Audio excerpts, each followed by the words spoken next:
2025년 9월 14일 거룩한 주일 부활의 아침입니다. 오늘도 우리 사랑하는 아내가 잠든 사이에 생명의 삶 큐티를 하도록 하겠습니다. 어제는 또 요즘 재난 문자, 어떤 재난 문자이기보다는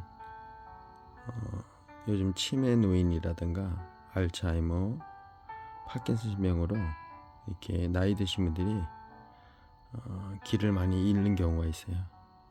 그래서 국민 알림 문자로 오는 바람에 어제 토요일 날 다 마무리는 짓긴 했는데 중간에 끊어졌죠. 오늘도 그런 알림 문자가 나오면 또 빨리 끊어지게 되면 1, 2부로 나눠서 하겠고요. 거의 마무리 단계에서 끝나면 그걸로 마무리하도록 하겠습니다. 자, 오늘은 로마서 6장 1절로 7절입니다. 제목은 다시 죄의 종노릇하지 마십시오. 이렇게 주제를 못 박으면 전체 내용이 일로 이해가 되겠지만 또 한편으로는 이런 주제 없이 열린 마음으로 봤으면 합니다. 자, 그러면 로마서 6장 1절로 7절입니다. 그런즉 우리가 무슨 말을 하리요? 은혜를 더하게 하려고 죄에 거하겠느냐? 그럴 수 없느니라. 죄에 대하여 죽은 우리가 어찌 그 가운데 더 살리요? 무릇 예수와 함께 합하여 세례를 받은 우리는 그의 죽으심과 합하여 세례를 받은 줄 알지 못하느냐? 그러므로 우리가 그의 죽으심과 합하여 세례를 받음으로 그와 함께 장사되었나니 이는 아버지의 영광으로 말미암아 그리스도를 죽은 자 가운데서 살리신과 같이 우리로 또한 새 생명 가운데서 행하게 하려 함이라. 만일 우리가 그의 죽으심과 같은 모양으로 연합한 자가 되었으면 또한 그의 부활과 같은 모양으로 연합한 자도 되리라. 우리 갈고니와 우리 옛사람이 예수와 함께 십자가에 못 박힌 것은 죄 몸이 죽어 다시는 우리가 죄에게 종노릇하지 아니하려 함이니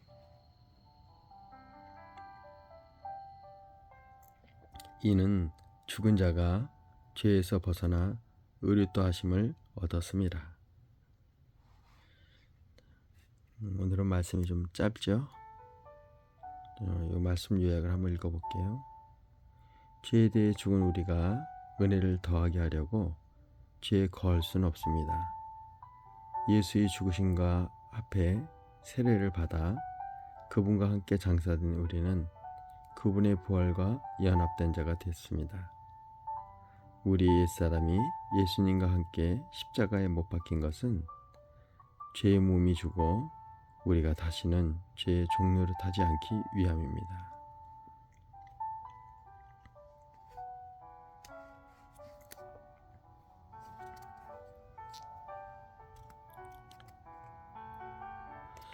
오늘은 특별히 제가 이렇게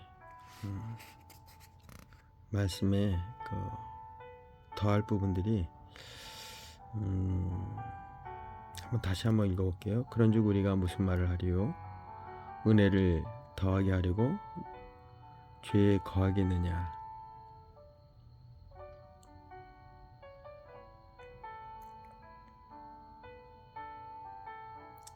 그럴 수 없느니라. 죄에 대하여 죽은 우리가 어찌 그 가운데 더 살리요?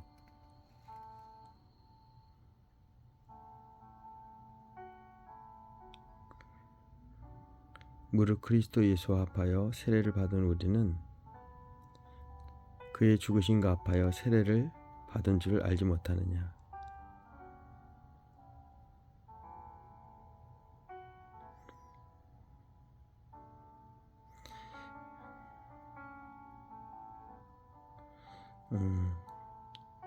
우리가 예수와 합하여 세례를 받은 우리는 그의 죽으심과 합하여 세례를 받은 줄 알지 못하느냐.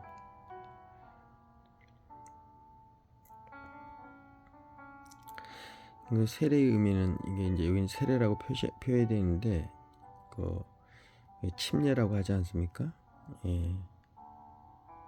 요단강에서 예수님께서 공생의 시작을 알릴 때 원래 그냥 시작해도 될 텐데 굳이 세례 요한, 구약의 마지막 예언자인 선지자인 세례 요한에게 와서 그 침례를 받고 이후에 하늘에서 문이 열리고 비둘기가 친 성령이 내리면서 이는 내 기뻐하는 자여 사랑하는 자라고 인침을 받고 그 이후부터 이제 하나님께서 예수님께서 공생의 사역을 시작합니다.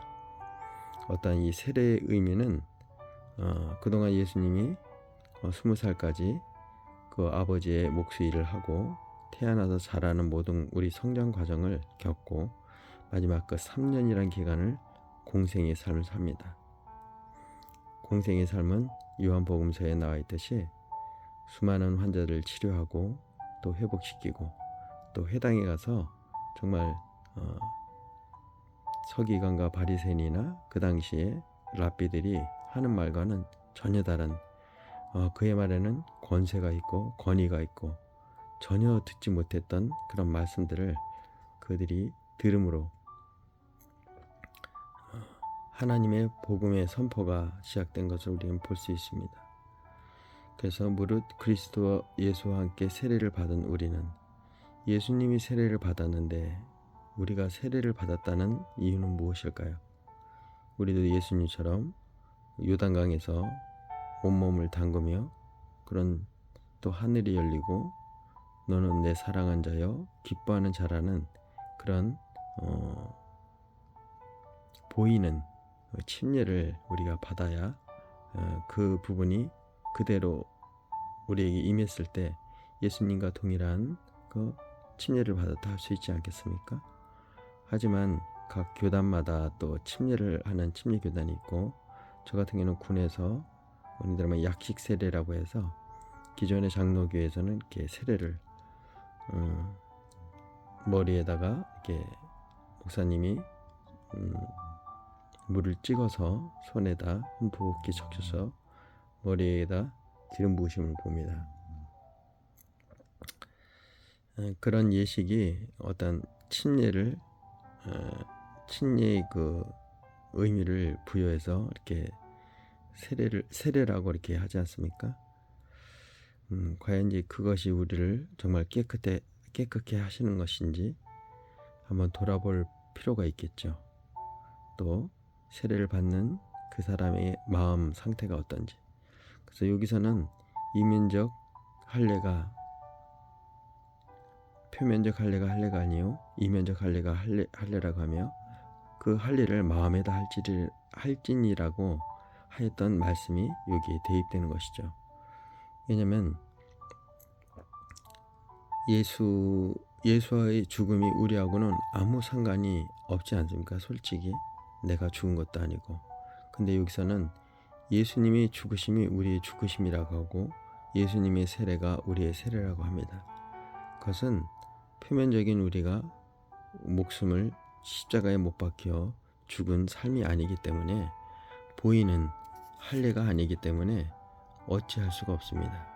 그러나 아까 이면적 할례가 그러니까 할례인 것처럼 표면적인 어떤 이 침례가 아니고 우리의 마음의 침례, 말씀의 침례, 이미 너희는 내 말씀으로 깨끗해졌다 하시는 그 말씀의 침례를 우리는 침례라 볼 수가 있는 것이죠. 오늘 예수님이 죽으심이 나의 죽으심이 됐다는 것은 그의 말씀이 내 안에 심겨서 이제 하나님께서 우리에게 그 말씀을 신비에 새기겠다 말씀하셔 주셨거든요.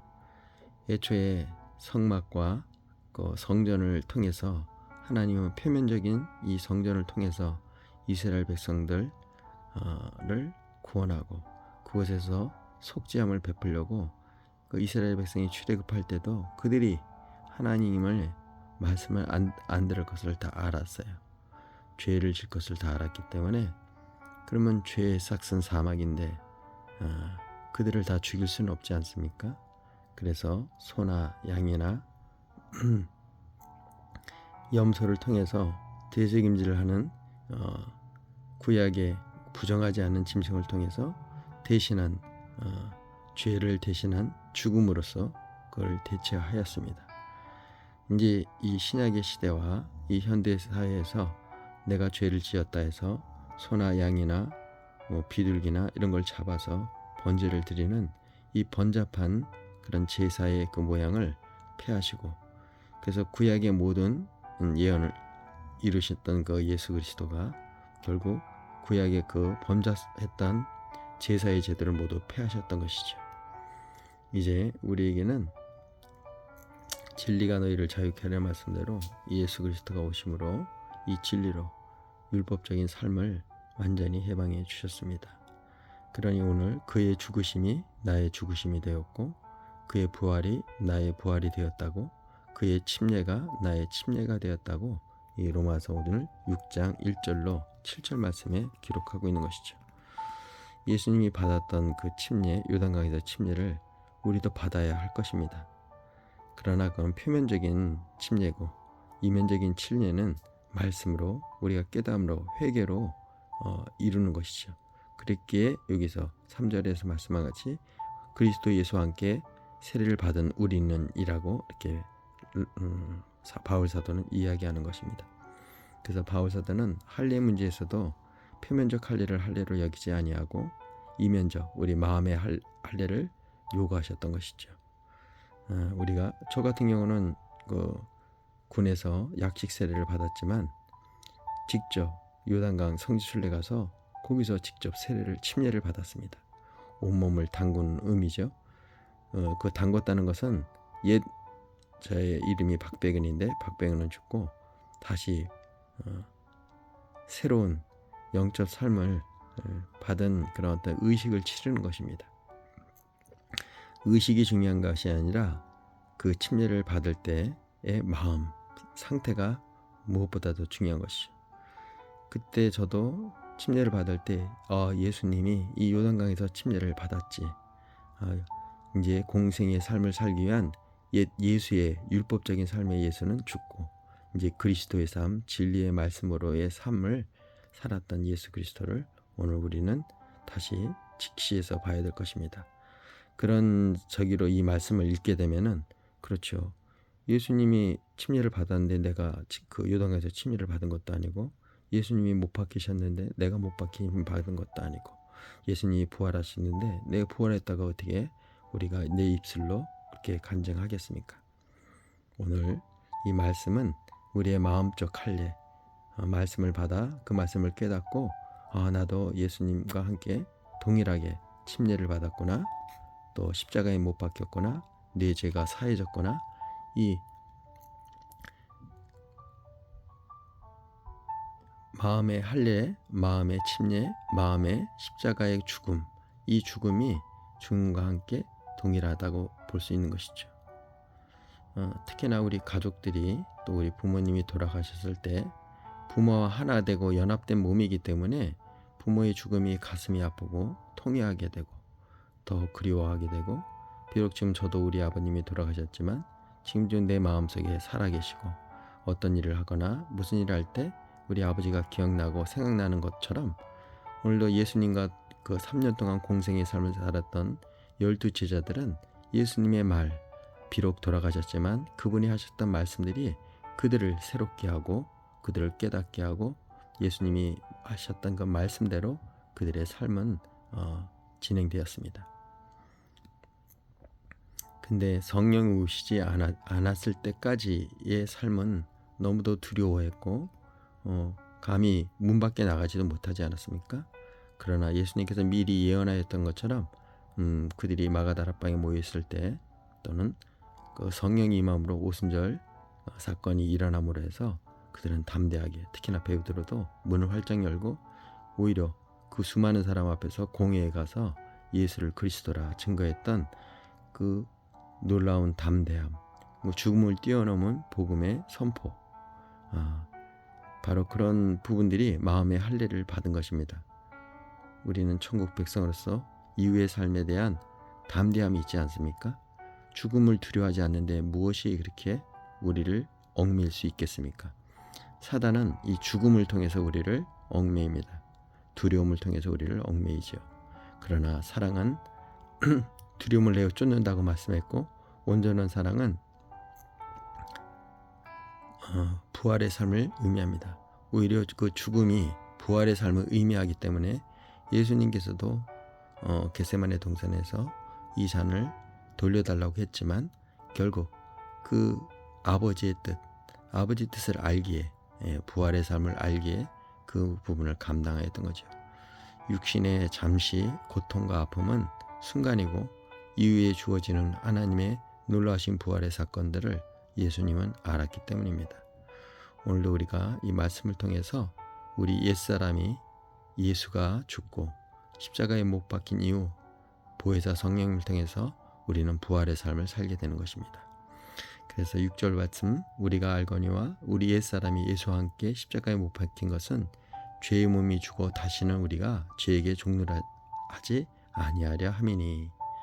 이제 죄는 우리하고 상관이 없습니다. 유다의 사자가 그 포효와 선포가 우리를 자유케 하신 것입니다. 내가 십자가에 직접 못 박힌 것은 아니지만 우리는 그분과 동일하게 못 박혔음을 마음의 할례, 표면적 할례가 아니라 이면적 할례, 우리가 십자가에 직접 못에 박히지 않았지만 그 이면적 할례, 우리가 말씀을 통해서 우리가 십자가에 박혔음을 깨닫게 되는 것이죠. 그래서 사도 바울은 너희는 나를 본받으라 했던 그 예수 그리스도의 삶이 아니라 자신이 온전히 예수 그리스도와 하나 되었음을 얘기했기에 자신을 본받으라 하였죠. 오늘 사도 바울의 고백은 바로 이면적 할례입니다. 이면적 부활이고 이면적 십자가에 못 박힘이죠. 우리가 직접 유대 땅 겟세마네 동산 또는 저도 성지순례를 갔다 왔지만 이면적인 동산에 갔다 온 거 아닙니까? 거기서 제 마음으로 그 할례를 받은 것이죠. 마음으로 십자가에 예수님이 못 박혔던 그 곳에 같이 서게 되고 또 예수님이 부활하셨던 그 부활산 변화산에 제가 올라섰던 것이고요. 비록 표면적으로는 거기에 섰지만 여러분들은 성지순례 다녀오신 분이 있을 수도 있고 아닐 수도 있겠지만 직접 그 현장에 가보지 않았지 않습니까? 그러나 우리가 하나님께서도 우리에게 주시는 하나님의 신령한 것들은 보이지 않는다고 하시잖아요. 하늘에서 내려오는 것들은 마찬가지입니다. 비록 성지순례를 가지 않았더라도 말씀으로 우리는 그걸 접해서 그곳에 있는 것처럼 동일하게 우리의 마음에 그 할례를 받는 것처럼 우리는 마음의 부활, 마음의 십자가를 우리는 받았습니다. 부활도 받았고요. 그래서 우리가 자유할 수 있는 것입니다. 자, 7절입니다. 이는 죽은 자가 죄에서 벗어나 의롭다 하심을 얻었습니다. 자, 죄의 대가로 우리가 양이나 소나 염소를 죽임으로 거기서 자유함을 구약시대에 얻었던 것처럼 이제 영원하신 하나님의 아들 어린 양이 되신 예수 그리스도의 그 죽음이 우리를 하물며 그 냄새나는 향내나는 그 짐승의 제사가 하나님께 흠양되었을진데 하물며 살아가신 독생하신 예수 아들이 주님께 번제가 되듯 활활 온몸을 태워 그가 부활의 삶을 사셨던 것처럼 오늘도 우리는 그걸 믿음으로 그래서 너희가 마음으로 믿어 구원에 마음으로 믿어 의에 이르고 또 입으로 시인해서 구원에 이른다는 말씀처럼 오늘 이 죄에서 벗어났음을 마음으로 믿는 것이죠. 이런 성경 말씀들이 다 하나의 짝이 됩니다. 자, 오늘 로마서 6장 1절로 7절 오늘 거룩한 주일 부활의 아침에 오늘 우리는 구약의 그 예배를 제사를 드리진 않습니다. 하지만 우리가 섬기는 공동체 안에서 그 말씀으로 우리는 우리의 자신을 홀홀 태우는 것이죠. 한 주간 있었던 나의 그 죄악들, 연약함들을 태우는 것입니다. 그리고 말씀으로 나는 이미 깨끗해졌다라는 그 믿음을 갖는 것이죠. 그래서 담대하게 왕 같은 제사장으로서 하나님의 거룩한 성막 지성소에 들어가서 하나님의 말씀을 받는 것입니다. 그 환상을 받고 또 예언을 받고 또 하나님 주신 병 고치는 모든 은사들, 하나님 주신 모든 은사들이 우리에게는 이제 거침없이 우리의 삶을 하나님 앞에 올려드릴 수 있는 그런 담대한 여호수아 갈렙 같은 어떤 다윗 같은 만군의 주 여호와가 나의 등 뒤에 있음을 고백하는 것입니다. 아니 이제는 예수님께서 보혜사 성령께서 내 주 안에 계셔서 나를 이끌어가는 삶이죠. 다시 한번 얘기지만 세례 요한도 목이 잘리고 사도 바울도 율법의 상징이 아닙니까? 그도 목이 잘렸습니다. 우리 교회 머리 되신 예수 그리스도가 교회 머리 되신 같이 우리의 성령이죠. 우리가 교회가 아닙니까? 각자 그 교회의 머리 되심을 인정하고 나의 지난날의 옛사람 예수가 십자가에 못 박히듯 내 목이 죽음으로 잘리는 것입니다. 그래서 성령의 인도함 따라 이제 내 몸을 하나님께 맡기는 것이죠. 그리스도가 내 몸에 장착이 되었는데 나를 이끄시는 대로 우리는 순종할 뿐입니다. 자, 오늘 거룩한 주일 로마서 6장 1절 7절을 통해서 만약에 내가 예수님처럼 죽지 않았는데, 예수님처럼 요단강에서 침례를 받지 않았는데, 예수님처럼 그 십자가에 못 박히고 사흘 만에 부활하셔서 다시 제자들에게 나타나셔서 그 수많은 제자들에게 또 보이시고 또 그들과 함께 떡도 나누시고 또 그 생선도 잡수시고 그 모든 것을 보여주셨습니다. 표면적인 것은 중요한 것이 아닙니다.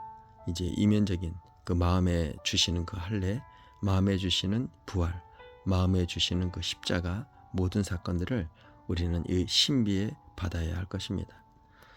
자, 오늘 거룩한 주일 이 부활의 아침에 그러기 때문에 우리는 안식일을 지키지 아니하고 그 형식적인 하나님이 이제 그만 드려라 했던 그 번제의 제물을 우린 드리지 않습니다.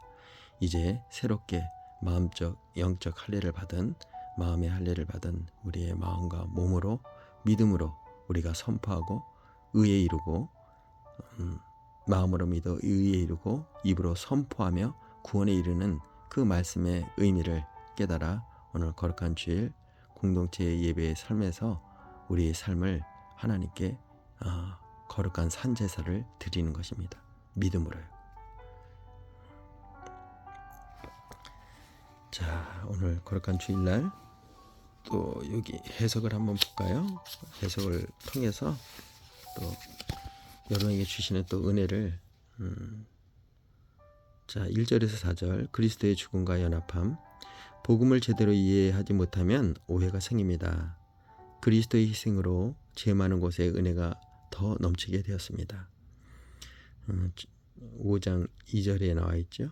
그래서 어떤 이는 더 큰 은혜를 받으려면 계속해서 죄를 지어야 하는 것이 아닙니까? 라고 반박할 수가 있죠. 그렇죠. 죄가 많은 곳에 은혜가 넘치다니 죄를 더 많이 져야 되겠다는 아주 표면적인 부분들이죠. 그래서 오늘 6장 1절에서 7절 말씀에 그런즉 우리가 무슨 말을 하리요? 은혜를 더하려고 죄를 은혜를 더하게 하려고 죄에 거하겠느냐는 것이죠. 이 말씀도 있지 않습니까? 성령을 알고도 성령을 깨닫고도 그것을 벗어난 여러 제자들이 있습니다. 그분들은 더 구원을 다시는 받을 수 없다고 아주 인쳐버린 부분들이 있죠. 우리가 육신을 갖고 있기에 우리 오욕 칠정이라든가 우리의 삶에 어떤 명예, 돈, 구약에는 그 만몬의 우상이 있지 않습니까? 그것을 거스릴 수는 없어요. 또 사단은 우리를 계속 그쪽으로 우리를 이끕니다. 그래서 그 삶을 통해서 우리의 욕심과 소욕을 육신이 바라는 바를 이루려고 하죠. 우리는 그렇지 않죠? 그 육신에서 주시는 그 기쁨을 변화시켜서 물이 변하여 포도주 된 사건처럼 하나님의 그리스도의 삶으로 거룩한 아리마대 요셉같이 공의 사람이었고 그 부유한 사람이 자기의 빈 무덤을 하나님께 드렸던 것처럼 우리의 삶은 물질적인 삶도 그렇게 해야 될 것입니다. 성경에서 나오는 모든 물질들은 말씀을 의미한다고 저번에 말씀드렸던 것처럼 우리에게 주어진 이 물질도 말씀을 복음을 증가하는 삶에 쓰여져야 할 것입니다. 그렇지 않으면 육신의 소욕에 그냥 늪처럼 빠져가게 사단이 또 올무를 주게 되죠. 그래서 우리는 말씀을 매일 보아야 합니다. 표면적인 말씀이 아니라 이 말씀 속에 있는 깊이 이면적인 그 말씀, 마음의 할례, 신비에 주시는 그 말씀. 그러면 성령님께서 그거를 깨닫게 해주십니다. 그러면 우리의 삶이 변하게 되는 것이죠. 오늘 거룩한 주일날 다시 한번 읽어보면 복음을 제대로 이해 못하면 이런 오해가 생긴다는 것이죠. 그리스도의 그 희생으로 죄가 많은 곳에 은혜가 넘치게 되었다고 하는 그 말에 그러면 더 은혜를 받으려면 계속해서 죄를 지어야 하는 것이 아닙니까? 더 많이 죄를 져야 은혜가 더 크다고 하니까요. 이는 정말 복음을 모르는 말씀이시죠. 정말 죄를 짓게 되면 내면에서 얼마나 우리의 양심의 법이라는 게 있어서 엄청난 고통을 받습니다. 그 양심의 화인을 맞지 않고서는 정말 우리는 그 조그만 죄에 통회하고 자백하게 되는 것입니다. 그래서 하나님이 우리에게 양심의 법을 주신 것이고 죄의 고통, 이런 고통, 우리가 칼로 찔려서 그런 고통이 아니라 이 정신적인 고통도 엄청납니다. 어떻게 보면 정신적인 고통이 더 클 수도 있어요. 제가 근무하는 이 곳에는 수많은 환자들이 많습니다. 특히나 정신 지체하는 사람들을 보면 몸은 특별하게 이상이 없는데 정신적으로 막 소리 지르고 그런 모습들을 봅니다. 참 마음이 아픈 부분들입니다. 여러분들은 이런 어떤 주변에 이런 장애인이나 이런 부분들을 봤을 때 말씀을 묵상해야 될 것입니다. 그리고 그분을 긍휼히 여기고 그분에 대해서 중보하는 예수 그리스도가 이 땅에 오셔서 3년 동안 하신 일이 그 수많은 환자를 고치시고 정신적인 귀신 들린 사람들도 다 고치신 이유는 바로 그것입니다. 긍휼함을 가지라는 것이죠. 우리의 삶에 주어지는 그런 불행함, 아픔, 고통, 연약함들은 예수님께서 그 긍휼함, 예수님이 바라보셨던 그의 삶들을 보시며 눈물도 흘리시고 아파하셨던 그분을 우리가 동일하게 우리의 삶 속에서 느껴야 하는 것입니다. 자, 그러면 이 복음을 오해한 것입니다. 하나님의 은혜는 우리를 거룩한 삶으로 인도합니다. 우리를 흠없으신 그리스도와 연합시키기 때문입니다. 우리는 그리스도와 함께 십자가에 못 박혔습니다. 갈라디아서 2장 20절을 꼭 묵상하시고요. 그리스도께서 죄에 대하여 죽으셨을 때 우리도 주님과 함께 죄에 대해 죽었습니다. 세례는 우리가 그리스도와 하나 되어 죽고 그리스도와 하나 되어 다시 살았음을 하늘과 땅에 선포하는 예식입니다. 사도 바울은 그래서 우리가 세례를 받았다 해도 부활이 없으면 우리 신앙생활이 아무것도 아니라 가장 불쌍한 사람이라고 얘기합니다. 그래서 부활의 삶은 무엇보다 중요합니다. 침례를 받고 나서 이제 거기서 의식적으로 우리는 죽었다고 하는 거죠. 예수가 죽었던 것처럼 그리스도 안에서, 그리고 부활의 그 물속에서 나올 때 하늘이 열리고 성령이 비둘같이 내리며 너는 내 사랑하는 자의 기뻐하는 자라고 이렇게 인치심을 우리가 받은 겁니다. 그것을 믿음으로 취하고 입으로 선포하는 것이죠. 오늘 거룩한 주일날 부활의 아침에 또 예배를 드리는 이유는 우리가 선포하는 것입니다. 입으로. 마음으로 믿어 의의 일을 이뤘으면 입으로 선포하고 주님을 높이고 경배하는 삶. 일주일 동안에 나의 삶에 펼쳐졌던 이 영적 싸움에서 승리하였으면 비록 거꾸로서 넘어졌다 해도 다윗과 같이 가리워짐을 입는 삶, 그것이 예배인 것입니다. 자, 오늘 비록 여러분들이 오늘도 하나님 앞에 가기가 부끄러운 삶이었다 하더라도 이미 예수 그리스도께서 그 십자가를 대신 지심으로 우리의 죄를 우리는 의로울 수가 없어요. 의인은 없나니 하나도 없다고 하지 않습니까? 오직 예수 그리스도만이 그 선한 어린 양이 되어서 우리의 죄를 대신할 수 있는 제물인 것이죠. 우리가 우리의 삶의 죄를 우리가 용서할 수가 없어요. 아무리 깨끗하다 하더라도 그건 표면적인 일 뿐입니다. 그래서 복음 시대에는 마음으로 지은 죄도 동일하게, 그리고 율법 하나를 범해도 전체를 범했다고 하는 것이죠. 그래서 우리는 오직 예수 그리스도만을 의지합니다. 오직 구원의 이름 예수밖에 없음을 오늘 선포하는 자리입니다. 자, 여기 물음을 한번 볼까요? 바울은 세례의 의미를 어떻게 설명했나요? 세례를 받은 후 나의 삶은 그리스도 안에서 어떻게 변화되고 있나요? 여러분, 변화되지 않았다고 해서 슬퍼하지 마십시오. 이미 바울은 모태 전부터 하나님이 택정하신 삶입니다. 우리도 그의 삶임을 성경의 말씀대로 그가 얼마나 괴로웠겠어요. 바울이라는 영화를 보면 이분은 그리스도를 믿는 사람들을 잡아다가 특심해서 죽이려고까지 했던, 이미 뭐 그 사람이 돌을 쳐서 죽이지는 않았지만 돌을 쳐서 죽이는 뒤에서 그들의 옷을 손에 안고 잘한다는 어떤 맞장구 치는 더 나쁜, 예를 들어서 예수님을 십자가에 못 박게 했었던 그 유대인들보다 그 가이사랴 우리 사도 신경에 나오는 그가 더 갑자기 생각이 안 나네.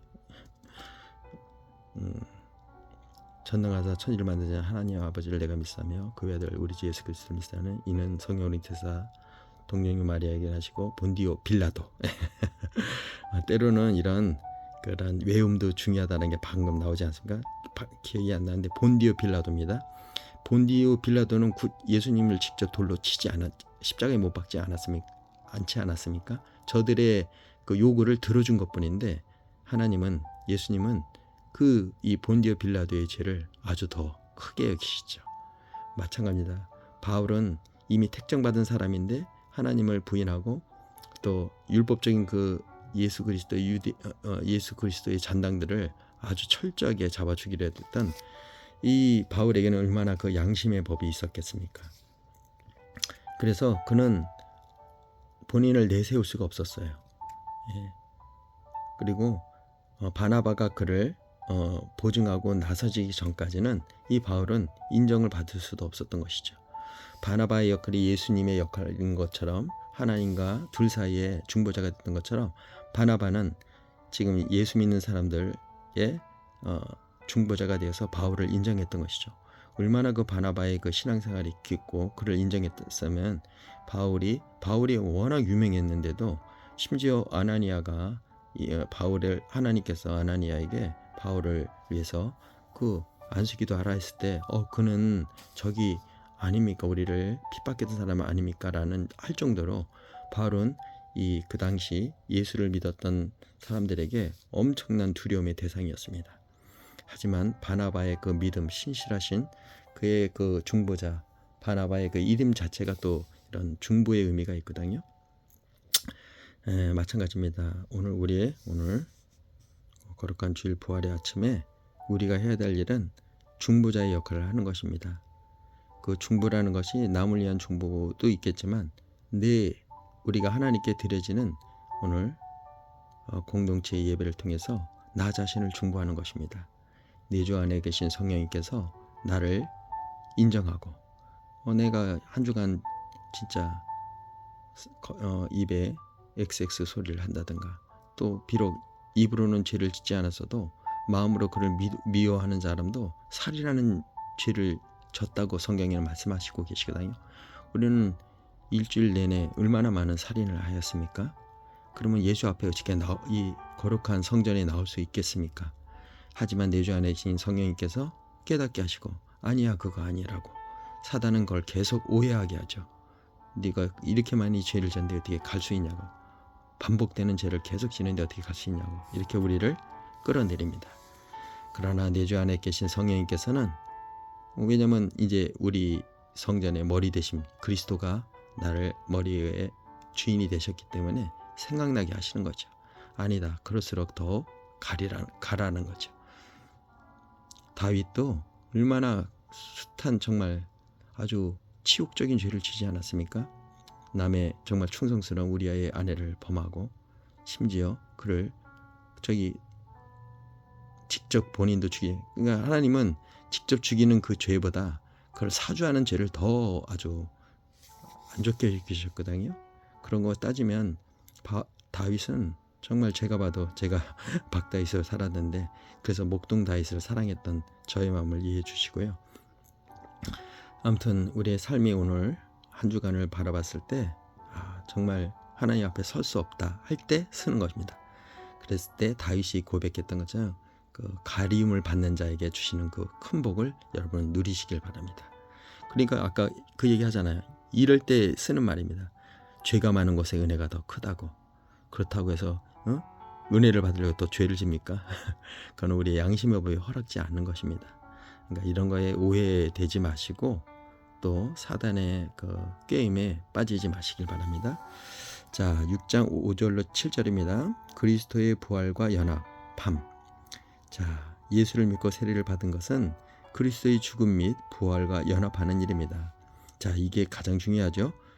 사도 바울도 부활이 없다면은 우리의 신앙이 십자가에 못 박힌 그 아무런 의미가 없습니다. 부활이 돼야 됩니다. 부활은 곧 연합을 의미하는 거고 하나됨을 의미합니다. 온전한 사랑은 두려움을 내어 쫓는다고 했듯이 사랑의 주체는 무엇입니까? 하나님은 사랑이라 하셨으니 그 사랑의 주체가 우리 마음 전체를 감싸 안아야 되는 것입니다. 우리가 부부가 하나 되는 일, 또 연인이 하나 되는 일은 그 마음이 하나 되는 일입니다. 연합되는 일이죠. 그렇지 않고서는 서로 간에 이렇게 나눌 수가 없어요. 진정으로 표면적인 인사뿐이죠.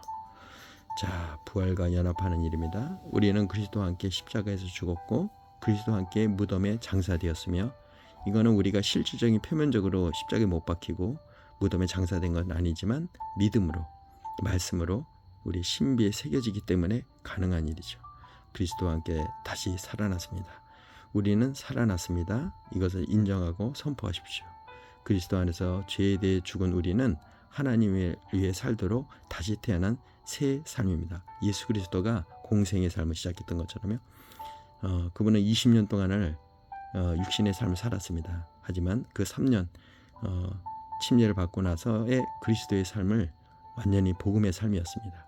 우리도 그렇게 살아야 되는 것이죠. 그러므로 성도가 죄를 짓는 일은 결코 당연하지 않습니다. 죄의 지배 아래 살던 옛사람이 죽었기 때문에 성도는 더는 죄의 종이 아닙니다. 누구든지 그리스도 안에 있으면 새로운 피조물인 것입니다. 이게 바로 베레시티의 삶입니다. 그리스도가 머리가 된 집인 것이죠. 예수는 우리를 의의 종으로 살게 하시려고 세상에 오셨습니다. 성도가 얻은 구원은 죄에 대해 죽고 의를 향해 사는 구원입니다. 자, 그리스도인이 다시 죄의 종이 되어서는 안 되는 이유가 뭔가요? 내가 십자가에 못 박혀야 하는 과거의 잘못된 행실은 무엇인가요? 자, 율법은 죄를 드러내는 것입니다. 십계명은 다 우리가 그 법 안에서 우리가 자유롭을 수 없음을 우리가 드러내고 예수의 피로 뿌려서 우리 유월절처럼 넘어가는 것입니다. 예, 오늘 말씀에 피뿌림이 있길 여러분을 축복합니다. 예수님이 내 살을 먹어라 내 피를 마시라 했을 때 예수님 피를 우리가 먹고 마실 수가 있겠습니까? 그것은 하나님의 그 구약의 환관장은 죽고 그 술 맡은 관원장은 죽고 그 떡 맡은 관원장은 살지 않습니까? 바로 피로 죽는다는 의미입니다. 그리고 말씀으로 다시 산다는 의미죠. 여러분, 구약과 신약은 연결되어 있다를 깨달아 알기를 원합니다. 오늘 우리는 이 말씀으로 깨끗함을, 이미 내가 이럴 줄 말씀으로 깨끗함을 얻었다고 베드로가 얘기했던 것처럼 내가 이르는 말이 영이라고 하였으니 하나님이 주신 그 말씀이 우리에게 영으로 임하는 것입니다. 그 성령을 거두지 마옵소서라고 간절히 고백했던 다윗의 고백도 바로 그 의미에서 나오는 것이죠. 오늘 거룩한 주일, 이 부활의 아침, 또 예배를 준비하는 마음에 여러분의 믿음으로 선포하고, 마음으로 믿어 의에 이르고 입으로 선포하고 찬양하는 그 형식적인 일이지만 그 안에 믿음으로 의미를 부여하면 됩니다. 그러면 우리가 구약에 들었던 그 번제와 같이 예수님께서 이미 다 그 번제스러운 모든 번제를 이미 다 들으셨기 때문에 우리는 그 모든 의식들을 마음에 담아서 오늘 예배를 드리는 이 가운데 그동안 우상을 태웠던 것처럼 보이는 삶, 그런 삶들은 다 태워지는 것이죠. 그게 기도입니다. 성도들의 기도라고 계시록에 돼 있죠. 자, 오늘의 기도를 한번 볼까요? 주님, 십자가에서 주님이 숨질 때 저도 함께 죽었음을 인정합니다. 인정하십니까? 예, 아멘입니다. 제 정욕과 죄와 제가 십자가에 못 박혔고 저는 주님의 부활을 통해 새로운 베레시트의 삶이 피조물이 되었음을 믿음으로 고백합니다. 이제 주님이 나의 머리 되십니다. 계속되는 죄의 유혹 앞에서 제가 그 속박에서 이미 벗어났음을 선포하며 생명의 길을 가게 하소서. 주님, 이 시간 오늘 하나님의 말씀을 통해서 내가 의롭다 칭함을 받았음을 마음으로 믿어 의에 이었음을 선포합니다. 그래요, 구원함의 이름을 오늘 예배를 통해서 입술의 고백을 통해서 다시 한번 하나님의 사랑을 인침받는 시간이 되게 하여 주시옵소서. 오늘 거룩한 주일 부활의 아침을 오늘도 기대합니다. 하나님을 사랑합니다. 하나님을 간절히 소망합니다. 말씀하옵소서. 내 주 안에 계신 성령님, 이제 성령의 전 나의 머리가 오직 예수 그리스도가 나의 머리 되셔서 나를 이끌어 주시옵소서. 나를 인도하여 주시옵소서. 우리를 구원하시고 십자가에 못 박혀 돌아가시며 장사하시 사흘 부활하셔서 다시금 보혜사 성령님을 우리에게 보내주신 예수 그리스도의 이름으로 기도했습니다. 아멘. 예, 오늘 큐티가 훨씬 더 길어졌네요.